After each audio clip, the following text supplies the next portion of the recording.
Okay, my name is Robert SanGeorge. My day job is I'm the career advisor primarily for graduate students in the School of Public Affairs. I have done a lot of work over the years, and I've been at AU since 2008. I've been advising in the School of Public Affairs since 2010 or so, 2011 maybe. And I've done a lot of work on the issue of salary negotiations and how to handle them most effectively. And I've personally been involved in a fair number of salary negotiations during the course of my career.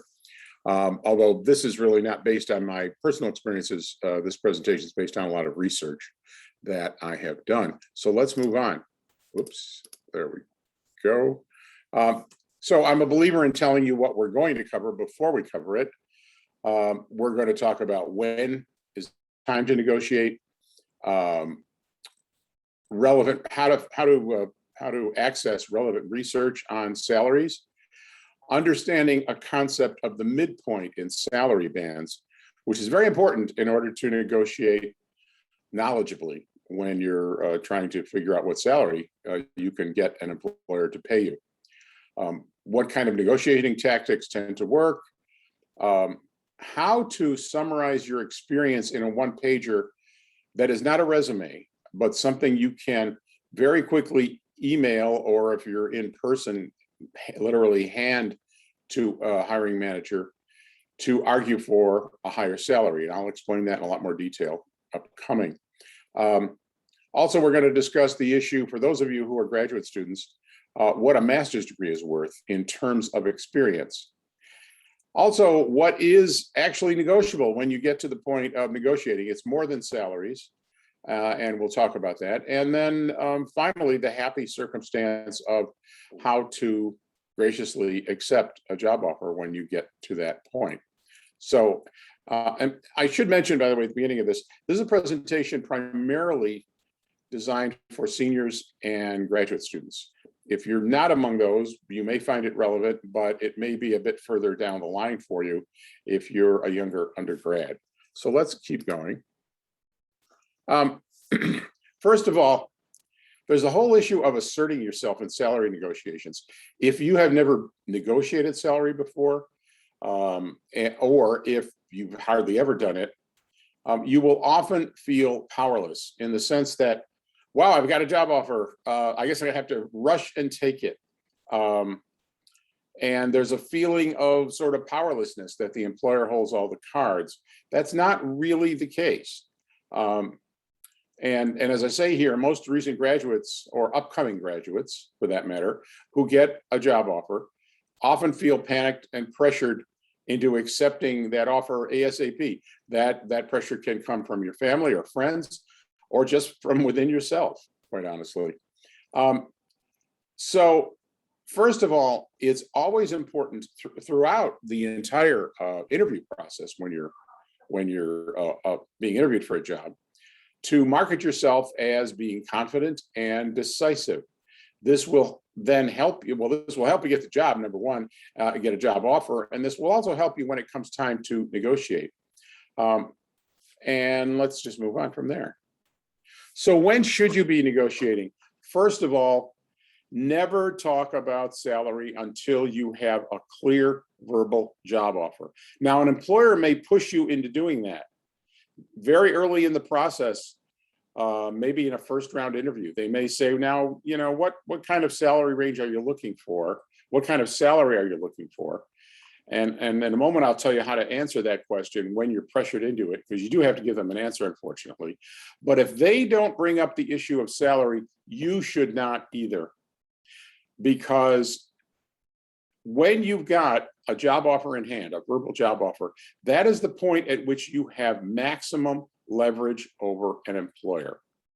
Also, don't discuss issues of compensation, of benefits, okay, health insurance, things like that, unless the employer wants to get into that discussion.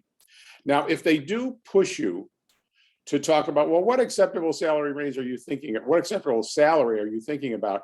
You want to use the magic word range, such as, I am seeking a salary in the $40,000 range, which, you know, for a senior with not any real job, just internship experience, in DC, and no special skills in terms of highly specialized computer skills or foreign language skills or things like that, that's probably the kind of salary you're looking at. Graduate students, people getting graduate degrees can be thinking significantly higher than that, as well as people who have specialized skills, particularly things like data analytics, foreign languages, other kinds of technical skills, also hard science and mathematics. Those tend to demand higher salaries. But what you also can try to do, as I say in the last bullet point here, is to shift the discussion and ask them, well, could you tell me what the salary band, that's magic 2 words, what is the salary band for this position?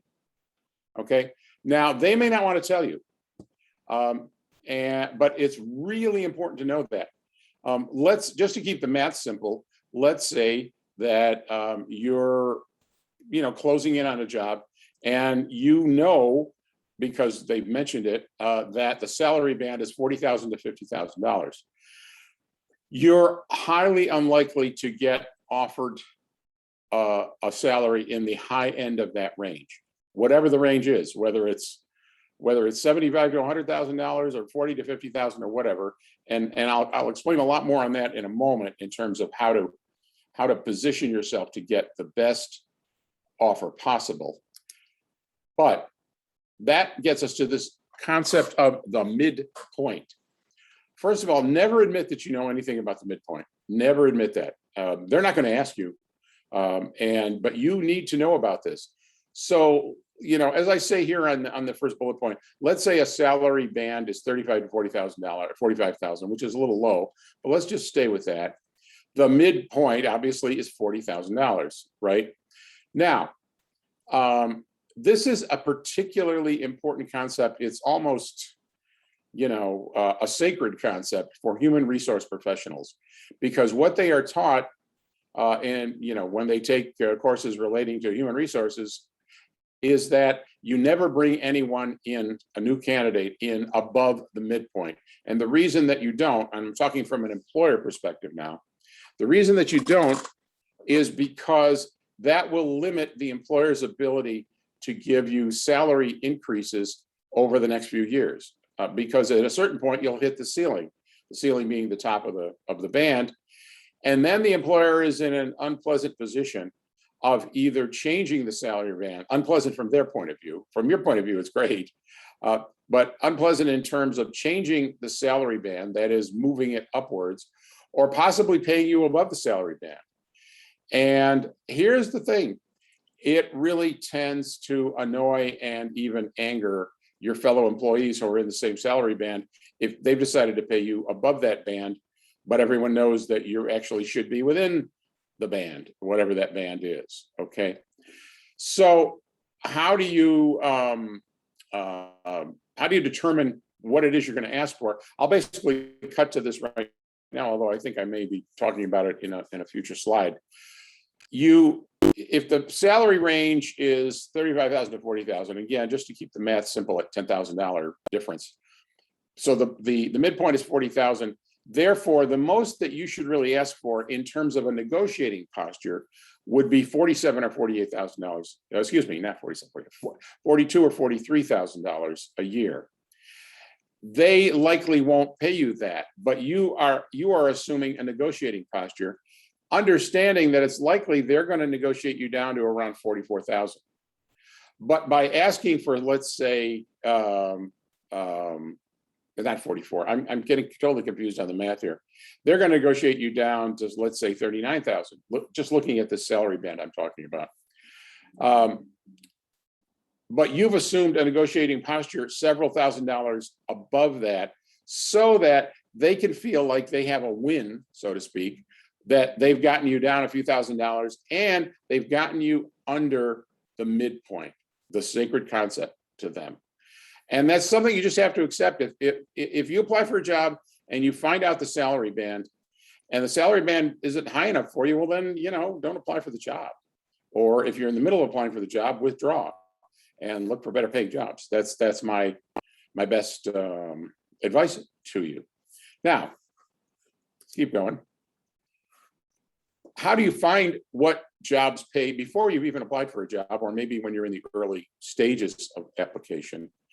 There's a lot of relevant salary data on places like GuideStar.org for nonprofit organizations, Glassdoor.com for for-profit and also some nonprofit organizations. In fact, of everything I've got listed there in that first bullet point, Glassdoor.com is the best for trying to find out what the salary band is for particular jobs. There's also some websites called salary.com and payscale.com that I'm less familiar with, which could be sources also, okay? But Glassdoor.com could well give you two kinds of information. They might have specific information that people have listed because they've worked for particular employers, saying, oh yeah, this kind of job, research assistant job working for this organization pays $40,000 to $50,000 a year. That's the band, okay? The other way that Glassdoor helps you figure out salary bands is you actually search for a specific city, in this case, let's say Washington, D.C., and then you try to give Glassdoor a job title that is fairly generic, even if the job title of what you applied for is not that generic. So research assistant, research associate, program assistant, project assistant, project associate, those kinds of lower level jobs, which might not be relevant to you, by the way. You might be looking at higher level things, but I'm just trying to keep this kind of simple in the discussion. And you ask Glassdoor, what does a research assistant position in the Washington, D.C. area tend to pay? And you'll get an answer back. It will tell you what the what's known as the market basket, which is generally an averaging. What you're likely to make in the Washington, D.C. area or other cities, by the way. You don't have to, it doesn't just search for D.C. And you can get a fairly good idea of what salaries are and possibly an idea of what the pay scale, the pay bands are. You also can, to some degree, find out what alumni whose skills are somewhat equivalent to your skills and experience from your major or your graduate degree, what they are earning, and LinkedIn provides some of that kind of information, linkedin.com. It's a little bit harder to find than Glassdoor. I don't mean linkedin.com, but that kind of information within LinkedIn, but that could be a possibility. You want to take good notes from this information. You don't want to just be pulling it, out of your head in case you've forgotten. You want to be going into Glassdoor and taking notes so that you've got these notes to refer to when you're at the point of doing salary negotiations. And when I say in person, that's a little bit of a pre-pandemic reference. Most likely you're going to be doing this over Zoom or maybe even in a phone call, okay? A reminder, interrupt me at any time with a question. I don't see any, so I'm just going to keep rolling through. This is a screen capture, not a web page from Glassdoor. What does a research assistant make in Washington, D.C.? That was the question I posed. And it said that there is a very high confidence level that a research assistant will make around $48,000 a year. A little more, almost $49,000 on average. Notice the graph kind of in the middle of the page there, halfway down. It's sort of like a bell curve. A very few employers will pay as low as, say, $38,000 a year, and very few employers will pay as high as, let's say, $55,000 or $60,000. And then a few more employers will pay a bit more than $49,000 or a bit less than $49,000, and then the average being $48,500. Okay. And then it tells you the salary estimates are based on 13 salaries submitted anonymously to Glassdoor by research assistant employees in the DC area. So that's a way you can find out this kind of information. How reliable is it? It's fairly reliable, but again, it's 13 salaries. Generally speaking, there's another thing you need to factor in. First of all, are you applying to a for-profit corporation? In which case the salaries will tend to be a bit higher. Are you applying to a large for-profit corporation versus a smaller one? Again, larger employer tend to be larger salaries, smaller employer tend to be lower salaries.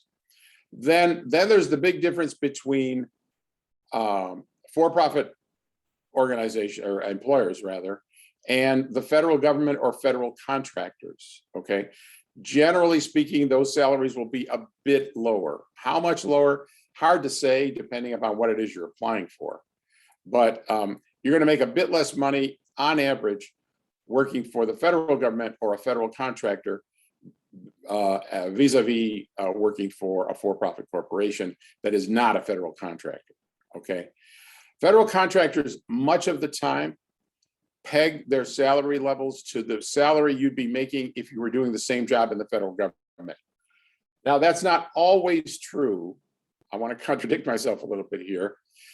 It's possible that if you have a certain type of skill that is in high demand involving technology, or for example, accounting is something that federal contractors pay very well for, as much as double what you would be making in the federal government for a similar job. And the reason is federal government really can't pay those people enough to be competitive. So they outsource a lot of those jobs to contractors who are then allowed to pay more. And when I say allowed, I mean, they have to get permission from whatever agency is giving them the contract to, for example, to pay an accountant double what they might be making in as a GS-9 in the federal government, which in Washington will pay around, I'm trying to remember, low 60s, I think, low $60,000 range. So that's, you know, just another thing to keep in mind. Also notice that in this query that I did with Glassdoor, I specified an employer with 51 to 200 employees. So not a super small employer, kind of medium-sized, okay? Excuse me. And someone with a little bit of experience, but not a lot, okay? And by the way, your internship experience can total up to a year. If you're, let's say you're a senior and you've done a fair number of internships, or you're a grad student and you've done a fair number of internships, it's possible that even if you haven't had job experience, but you've had internship experience, that will equal a certain number of years of experience, okay? And employers do generally legitimately consider this. So that's Glassdoor and all this, and I still don't see any questions, so I'm going to keep rolling. When should you be ready to negotiate? From the second interview onward, because you just don't know how many interviews an employer is going to do before they get into negotiations with you. It could be 4 interviews for employers that are, you know, pretty careful about the way they hire. It might be at the end of the second interview or just after the second interview, okay? Highly unlikely they'll start negotiating with you after one interview. If you've had internship experience, you're probably used to getting an offer after or at the end of one interview, but that's internships, okay? Totally different world. And by the way, as most of you, I think, know, you really can't negotiate salary when you're an intern. They'll tell you $15 an hour, take it or leave it, pretty much. Maybe not that bluntly, but that's essentially what they're saying. Having a job is a whole different thing. Now, another thing to understand, many employers train the people who make the offer into rushing you to accept their first offer because that's going to be their lowest offer, right? HR people are often especially skilled at this. And they can drop little hints like, well, we have several of the candidates lined up here. So if you really don't think you want the position, I need to know quickly because we need to hire someone as soon as possible. They'll say things like that, which of course is going to tend to make you feel more panicked, right? So understand that they're trying to do this, and you, therefore, as I say in the third bullet point here, need to be ready to slow down that process. For example, you say to them, well, gee, I think I'm going to need 24 hours or 48 hours to consider that. Will that be a problem? And I've never heard of anyone getting refused, to slow this down by a day or two, all right? Now, there's another aspect to this, which is having lined up your arguments in writing as to why you should be paid more. It's a one-pager, it's a pretty short document, but it's not your resume. And let me explain what I mean by that. It's basically 2 columns, all right? On the left-hand side, you list every relevant job or internship you worked at and the number of months you worked at the place. If you have a master's degree, I suggest that you list that at the bottom of this list of jobs and internships. And then in the right-hand column, which is where you're going to list the number of months you've worked at these internships or jobs, across from master's degree, you're going to say 24 months. Why 24? Well, for a long time, but not recently, the federal government automatically accepted a master's degree as being equal to 24 months of experience. I think it's perfectly legitimate to try to push that point of view on an employer if you are about to receive or just have received a master's degree. So then you've got a total number of months that you've worked, whether or not it includes a master's degree. And you total that up and you divide by 12 and you come up with the number of years of experience, and then maybe there's a few months left over. So, you know, your experience might total 2 years and 3 months, for example, or possibly more if you've been aggressive about internships and jobs before you graduate. Or if you're a grad student who was in the job market, who worked in jobs for several years before going back to grad school. Then, when an offer is made to you, you pull that document out. You've got it ready to go, and you say to them, you know, I'd like you to consider paying me several $1,000s more. Let's say they make an offer in the let's up the salary range a little bit. Let's say you're negotiating for a job that pays $40,000 to $50,000. You have asked for $47,000, and they've said, oh no, we were thinking about $41,000. So, you know, in other words, the bottom of the range pretty much. So then you pull this document out and say, you know, I'd really like to make an argument that I have the equivalent of 2 years experience or 3 years experience or whatever it is, which would merit me being paid more. And I'd like you to see this. It's a very short document. And you immediately email them that document, or possibly even if you're talking to them on Zoom, put it in the Zoom chat and just upload it very quickly, and get the discussion revolving around how many total months and years of experience you actually have and why you should be paid more as a result. Okay, if anybody doesn't understand that, you know, ask a question, but because I've gone through it fairly quickly. And again, you're trying to position yourself as close to the midpoint as possible, understanding that they're probably not going to pay you above the midpoint. Okay. And that's the midpoint, and that's a lot of salary negotiation. Now then, what is and is not negotiable aside from salary? So you can negotiate your salary, obviously. You can negotiate a starting date within reason. I would not try to put an employer off more than a month unless you had some really strong reason to do so. But it shouldn't be something like, you know, I'm planning a vacation in the Bahamas. It should be something involving finishing school, finishing a degree program, or you know, something else really important that like, you know, you need to give your current employer 1 month's notice, for example. Okay.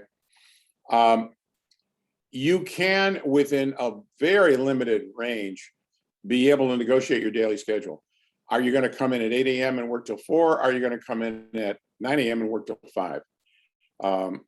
You know, what does that mean? Now, one thing I didn't put in here, which I should have adjusted this for the pandemic era. Part of what may be negotiated is what kind of hybrid situation, or even working completely remotely. I see job postings that are relevant mainly to people in the School of Public Affairs. I see those every day, and I'm seeing employers who, there's a certain percentage of employers, and I'm leery of saying what percentage, at least a third, maybe more, that are saying we're working completely remotely and we're going to reassess the situation in January. A lot of employers say that. What is going to be much different in January than now? Quite honestly, I don't see that happening, mainly because of the Delta variant and the anti-vaccine movement in this country. But anyway, so you're looking at a range of employers who might be saying fully remote, hybrid. Maybe they want you to come in two, possibly 3 days a week, or we want you in the office every day. And there are employers who are demanding that, by the way. Not a lot of them. I think it's maybe 10% in this area, but there are a lot doing that. Most federal contractors are following the lead of the federal government, and the federal government, with certain exceptions, is not requiring people to be in the office right now. President Biden's getting pressure on this, mainly from the other side of the political aisle, but he's hanging tough with it for the moment. Although they are requiring all federal employees to be vaccinated as of, I think, November 22nd or something like that. That may then result in requirements for people to come in hybrid. If you're looking at a federal job or a federal contracting job that requires a security clearance, it's quite possible they may want you in the office either all the time or a significant period of the time, because you're going to be handling and looking at material that they don't want you doing from home. Okay. It varies. Anyhow, you can also negotiate, especially if you're expected to work at home. Are they going to provide a phone and a laptop for you, for example? Or are you going to be expected to use your own phone and your own desktop or laptop computer? You can legitimately argue for having them hopefully send you a nice new computer. It might not be a very expensive one. It could be somewhat slow, but nonetheless, you can certainly argue for getting an employer's phone and a laptop from the employer, particularly these days, in these pandemic days. You may be able to do some loose negotiating on training, okay? And this is all going to depend on the kind of job that you have. For example, does the job require, an advanced skill in a certain kind of software that you either are completely unfamiliar with or only a little bit familiar with? Well, then it's very much to the employer's advantage to get you trained up in that. And the training costs money, and you don't want to pay for that training. So are they going to guarantee that sort of thing? Okay. What about future opportunities for promotion? And notice that I say maybe in parentheses there. An employer is never going to out and out promise you that. I know someone who just last night I was talking to him. He had taken a job with a contractor for Amazon and doing basically software and hardware maintenance, and a job that requires a bachelor's degree at least. And they made a very loose promise to him, which he tried to nail down further, but it was Amazon, and they're kind of hard-nosed. The promise was, well, we'll bring you onto working formally for Amazon and not just being a contractor within 6 to 9 months of your working for our contractor if you do a really good job. And that would mean better benefits, better salary, that sort of thing. And indeed, after 9 months or so, he just told me that they said to him that as of I don't know, December 1st or January 1st, he will be switching to work formally for Amazon. So he was able to get a loose promise, which he kept reminding them about gently, and it eventually turned into getting that kind of a promotion. So you can discuss the opportunities for moving up the ladder. Do not expect much in the way of guarantees, though. All right. You can maybe get the discussion going, and then 6 months later or 5 months later, bring the subject up with your supervisor again, or with the human resources officer. Now, what is not negotiable? Health insurance is the same for everybody. They can't make it different. It would be, I think, illegal in just about every state. So that's not negotiable. A 401k plan and how much of a match the employer puts in is based upon a percentage of your gross salary, and it's going to be the same for everybody. The difference is high-paid executives will get a percentage of their salary put in that's going to be a lot more money than you might be making at a lower level job. But the percentage of contribution by the employer to your 401k pension plan it has to be equal. Vacation time, in my experience, is only negotiable when you get to be mid-career. Because, I mean, I'll give you an example.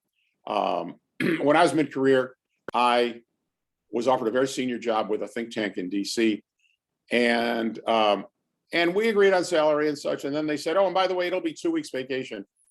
And I was coming from Europe where I had 7 weeks vacation because that's the kind of thing you have in Europe. And I said, "Wow, no, that's just not acceptable."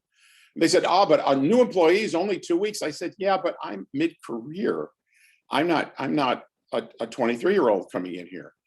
And they very quickly caved. They didn't give me 7 weeks, and I didn't think they would because that's just not done in the US. But they did give me 4 weeks vacation. So that can be negotiable, but only when you're a bit later on in your career. Generally speaking, if you are entry level or a little bit above entry level, whatever they tell you you're getting in vacation time is what you're going to get. Okay. And it's equal to the way they treated other people, pretty much. Also, sick leave, that's standard for everybody. Certain other minor benefits like dental insurance or legal insurance, a few other things I can't even think of at the moment. That's pretty much standard for everybody, okay? And so all that kind of stuff is generally not negotiable, but all the things on the left side, to one degree or another, tend to be negotiable, okay? Now, we're on to the last slide already because you haven't asked any questions.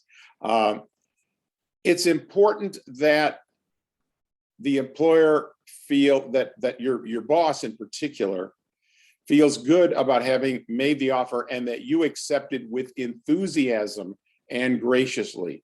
That's going to help you to get off to a good start in the job, okay? And start asking about, another thing you should do is start asking about reading preparation that you could do before you start on your first stage. Should I be coming up to speed on this or that issue, this or that subject matter, okay?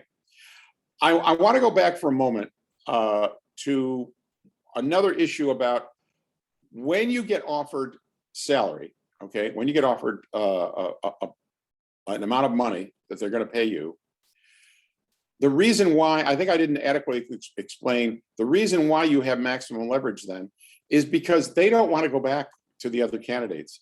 They have gone through a process and they've invested time to get to the point where they have persuaded themselves that you are the best candidate and they want you to take the job. What they don't want to do is go back to people they probably consider to be inferior candidates and have to decide, well, are we going to offer it to this guy or this woman, this person? You know, what are we going to do? And sometimes what they're looking at is actually completely restarting a job search process. And they do not want to do that. That's a lot of extra work. It delays somebody coming in. So that's why when they've made you an offer, that's why you have leverage, because they don't want to go back and start doing a lot of extra work, no matter whether it's going back to the 2 other shortlist candidates or whether it's even starting the whole search over again and reposting the job. I've heard about situations like that, and the employers are very reluctant and very annoyed when they have to do that. I mean, if they've blown it in the salary negotiations and they've offered you a salary that's kind of ridiculous and you don't feel you can accept it. And I notice we have a question here. What's the best way to frame the salary negotiation? For example, the employer gives you a number you know is low. How should you frame that? How should you frame turning that down and advocating for a higher salary? Don't think about it as turning it down. Frame it as what you said in the latter part of that sentence of advocating for a higher salary. That's all about what I've just gone over, which is trying to figure out what the salary band is, or at least get some idea of what it is. And that's not that hard to do. And then have that one pager that I mentioned that lists relevant experience you've had on the left side and number of months you worked on the right side, and then totals it all up at the bottom so that you can say, well, actually, I have 2.5 years experience in this, that merits me getting more money. So the point is, you're trying to make this as specific as possible and as quantifiable as possible. That takes it out of the kind of discussion that a lot of people sometimes end up in, and it's a losing proposition for the candidate, which is, well, I'd really like to be paid another $3,000 a year, but you're not backing that up with anything. Okay, a lot of people end up doing that, and then the employer says, well, human resources person doing the negotiating. Well, we really can't do that. And believe me, a lot of these HR people they're really trained to do this, and they're pretty cold, hard-nosed, I think is the right word, really hard-nosed about being able to just toss it right back at you and say, well, gee, I just don't think we can do that because that's my limitation. So that's that's the best answer I'd give you, and I guess that was a good answer because you said thank you. So that's it in terms of salary negotiation. I would also urge you, if you get into a salary negotiation and you feel you need advice, you should consult with the career advisor for your school. Okay, I'm not going to advise everybody on campus. I will do seniors and graduate students in the School of Public Affairs, as well as recent alumni. Okay, recent meaning people who have graduated within the last year and a half to 2 years or so. There are specific advisors. If you're not familiar with the Career Center, go to american.edu/career center. Okay, really easy, and it's pretty user friendly. Bunch of information there, and figure out who your career advisor is. They all know a fair amount about the issue of salary negotiations, and if you feel you need some advice that way, you can. We're working in a hybrid situation right now, where the advisors are in the office 2 days a week, so you could get an in-person meeting if you want, but most of our appointments are still Zoom, and will be, I think, for a long time. And so you can make an appointment. Most of us have availability. Most of us are booked up 2 or 3 days in advance. I mean, I'm personally booked up upwards of 4 days in advance. But you could also shoot an email and outline a situation and maybe get a quick response from us that doesn't involve trying to set up an appointment. So, that's the other advice available to you. And I don't see any other questions. So I'm going to sign off and say, oops, somebody does have a question. No, that wasn't a question. That was a thank you. Fine. And good luck in negotiating. Well, first of all, getting job offers, and secondly, in negotiating salaries. So good night and good luck.